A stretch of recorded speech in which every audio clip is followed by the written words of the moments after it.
Hello बच्चों, let's see the question. An apple falls from a tree because of the gravitational attraction between the earth and the apple. If F1 is the magnitude of the force exerted by earth on the apple and F2 is the magnitude of the force exerted by the apple on the earth, then A, F1 is very much greater than F2, B, F2 is very much greater than F1, C, F1 and F2 are equal, D, F1 is only a little greater than F2. Now, to answer this question, first we will discuss here the key concept, and here the key concept is given as Newton's third law of motion, which states कि हमारे पास अगर दो object एक दूसरे पे force लगाते हैं, suppose ये है A और ये है B, जितना फोर्स A B पे लगाएगा उतना ही फोर्स B भी A पे लगाएगा। अगर हम इसको एक ही सिस्टम के अंदर कंसिडर करते हैं, फोर्स का जो मैग्नीट्यूड होगा ये सेम होगा, लेकिन जो फोर्स की डायरेक्शन होगी ये एक दूसरे के जस्ट अपोजिट होगी।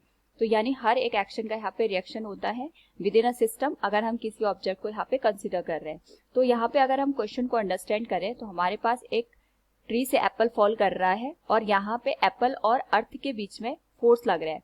तो जो F1 फोर्स है, it is magnitude of the force exerted by earth on the Apple, और F2 जो फोर्स है, it is the magnitude of the force exerted by Apple on the earth.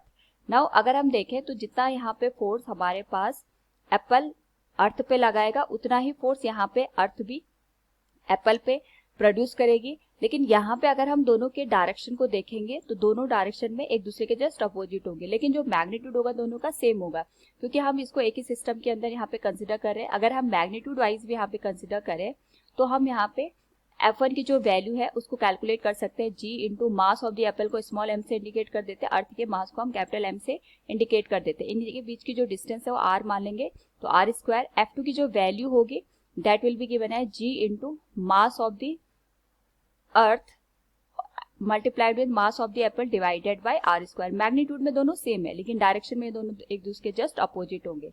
तो हम यहाँ पे एक्शन रिएक्शन से भी इसको अंडरस्टैंड कर सकते हैं, और जो न्यूटन्स का यहाँ पे ग्रेविटेशनल फोर्स का लॉ होता है उससे भी यहाँ पे अंडरस्टैंड कर सकते हैं। So we can say here magnitude में दोनों फोर्स इक्वल होंगे, लेकिन डायरेक्शन में जस्ट अपोजिट होंगे। So from given question we can say here F1 and F2 are equal. Option C is the right one. Hope all you understood it. Thank you and best of luck.